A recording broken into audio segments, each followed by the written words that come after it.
2026ஆம் ஆண்டுக்கான தென்மேற்கு பருவமழை இந்தியா முழுவதும் சராசரிக்கும் குறைவாகவே இருக்கக்கூடும் என்று இந்திய வானிலை ஆய்வு மையம் அதிர்ச்சி தகவலை வெளியிட்டுள்ளது. இதுகுறித்து புதிய தலைமுறையின் காலநிலை அணி வழங்கும் தொகுப்பை பார்க்கலாம். ஜூன் முதல் செப்டம்பர் மாதம் வரையிலான தென்மேற்கு பருவமழை காலத்தில் நாடு முழுவதும் நீண்ட கால சராசரியை விட 90 விழுக்காடு மட்டுமே மழை பெய்ய வாய்ப்புண்டு. வடகிழக்கு மாநிலங்களில் மழை பொழிவு இயல்பாக இருந்தாலும் தமிழ்நாடு உள்ளிட்ட தெற்கு தீபகற்பம், மத்திய மற்றும் வடமேற்கு இந்திய பகுதிகளில் இயல்பை விட குறைவாகவே மழை பொழியும் என கணிக்கப்பட்டுள்ளது. பருவமழை குறைவதோடு ஜூன் மாதத்தில் நாட்டின் பெரும்பாலான பகுதிகளில் வெப்பத்தின் தாக்கம் இயல்பை விட அதிகமாக இருக்கும்.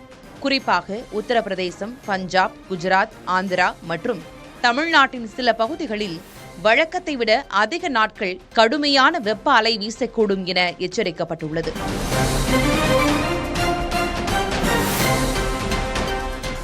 இந்த குறைவான மழை பொழிவு மற்றும் கடும் வெப்பம் காரணமாக விவசாயம், குடிநீர் ஆதாரம் மற்றும் மின்சார தேவைகளில் பாதிப்புகள் ஏற்பட வாய்ப்புண்டு.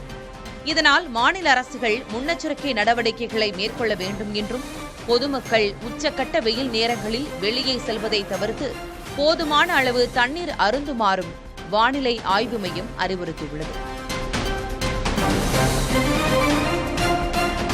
புதிய தலைமுறை காலநிலை அணிக்காக செய்தியாளர் வீரகுமார்.